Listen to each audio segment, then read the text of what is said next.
I love the idea of being a chef, man. I knew when I was like younger, like I wanted to be a chef, bro. I played football in San Antonio, and my parents, they were like, you're not doing anything with football. So I started working at Bill Miller's. That was my first job. I started out as a dishwasher, and I already knew I wanted to cook, so I would watch the cook, and I would always shadow him. I would always get my dishes done and everything done so I could, watch and learn. And they told me like, hey, train the next guy to be as fast as you, like in the dish pit, and we'll move you to cook. And so ever since then, like I trained the next guy up, and I haven't stopped since. Ever since they moved me there. I think it's crazy, the craft of being a chef or like doing this is, we spend 12 hours, 16 hours cooking, and it's something that, people can eat in like 10, 15, 20 minutes, It's something that they eat and then they're so quick to judge. Whether you like it or don't like it, learn to love it. It's the best barbecue in South Texas.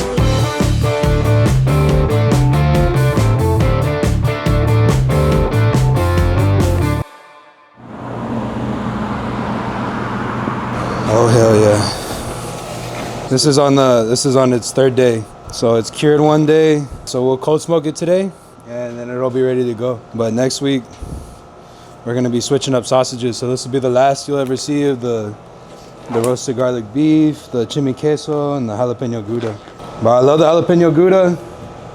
Yeah, and we used to do one that was called the Thai curry sausage, bro. That one was my favorite. After we stuff them and we do this, like we have to let them dry out. And then once they dry out, we'll cut them. And for the most part, our guy Matt, I think you met him, he does a really good job at, making sure that they're pretty perfect. So come in at 4 in the morning, we put the briskets on, and a good 12-hour cook, they're done. They're done by like 5:30, 6 o'clock. So we're still able to go see our families. And then also, the ribs, like everything that we cook daily, like that takes time, 4 or 5, 6 hours.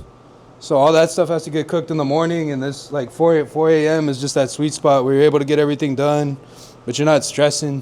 I was like, damn, it's like 4 o'clock in the morning. I was like, all right. It was hard, like the first couple of weeks, like driving to work, I'd have to slap myself, like make sure I'd stay awake, trying to drive to work. And let's say the night guy needs like help, like getting out early or something, we'll come in even earlier. We'll come in and put them on at 2 in the morning. And it's funny, like we're, getting our morning started, and bro, people are still just barely getting home from the club. It's easier now. I've been here for 2 years now, so it's the best club to be a part of. When it's quiet, when the city's quiet, dude, and like you come here to San Juan and there's just like occasional cars and you see more cops than anything.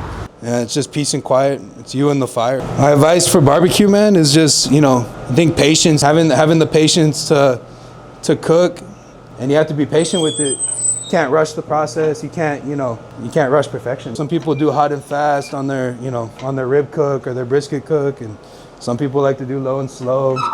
No one cooks the same, and no barbecue place cooks the same. I've been cooking for 12 plus years now. Taking that little extra step to perfect everything and having love for it and patience, and that'll get you a long way. That'll get you a very long way.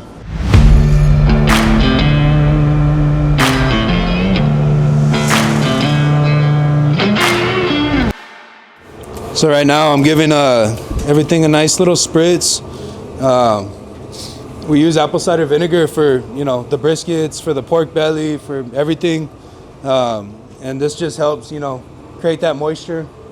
Helps the spice stick to the pork belly or whatever meat it is that we're cooking, and then also gives that moisture so the smoke is coming in and the spice sets and the smoke starts creating that bark. All right, so we're gonna check the ribs right now. We're gonna crack her open. All right, beautiful. I know that these ribs aren't gonna be ready yet. They still got a couple hours on them, but right now we're just gonna space them out. You put them on there, they're a little tight, but as they start to shrink up, we just make sure that there's a nice gap in between so the smoke can get full coverage. So these ribs, we're looking for a nice mahogany red, and you'll know they're ready when you start seeing you see the fat starting to render. It'll be like bubbling on the top, and that's how you know you're getting close. These ones don't need to be spritzed like at all. Like these are like the moisture in the pit and the rotating of the rotisserie, the juices, everything's like dripping on each other. Everything stays really nice and moist in here. Once I know things are starting to get close to being ready, like that's when we kind of start temping every 20 minutes or so. You don't want to open up the pits too much because if you're looking, it's not cooking, man. So we're rolling, man. Everything will start coming off. Ribs will start coming off about like 8 o'clock. And then that's when we'll get the glazing, little glazing action. All right, so right now we're just gonna take a look, see how everything's cooking. Give everything a little temp.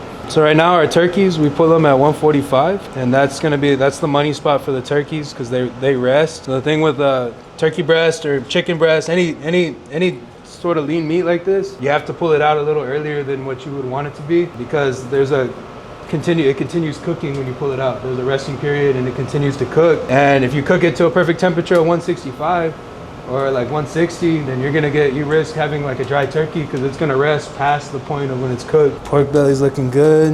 We're at 163. So pork belly we pull at 185, so we still got plenty of time. 158, beautiful. So there's our pork loin right there. And then these turkeys get finished off with a little bit of our honey butter. It's a little trade secret. This is our weekend special right here. This is the whole pork roast. So you get the pork belly, you get the chicharron, you get the crackling on there. There it is. We wanted to reach an internal of about 110 to 115. And then all we're doing is really trying to get that skin dried out. So when we do that crackling chop, that we get that perfect texture all the way through, tender but super crispy. And so all this salt just helps pull out all that moisture. And then we're gonna take off all that salt, and that's what this salt right here, we use that hog fat salt to go like in our cookies, our desserts, all that good stuff. All right. So now that skin's nice and dry.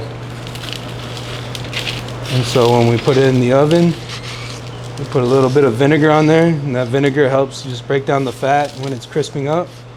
And you just got the super nice crackling on the top. This is the first step, and I'm gonna let it rest while Danny finishes using the ovens, and then once he's ready, I'll crank it up to 425, and we're gonna roast it off for about 30 minutes.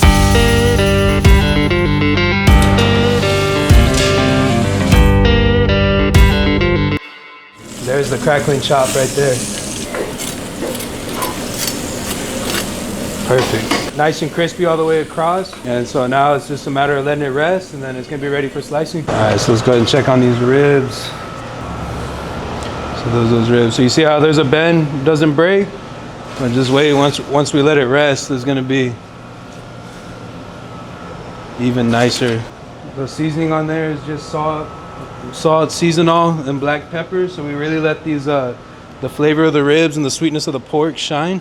So we got all the ribs on here. We're gonna set them right here to let them rest, and they'll be ready for the final stage, a little wrap. All right, we're just getting the last of these ribs finished off. Oh, look at that bend. Now once these are done, we'll be ready for service. 11 o'clock on the dot. Nope. Yeah.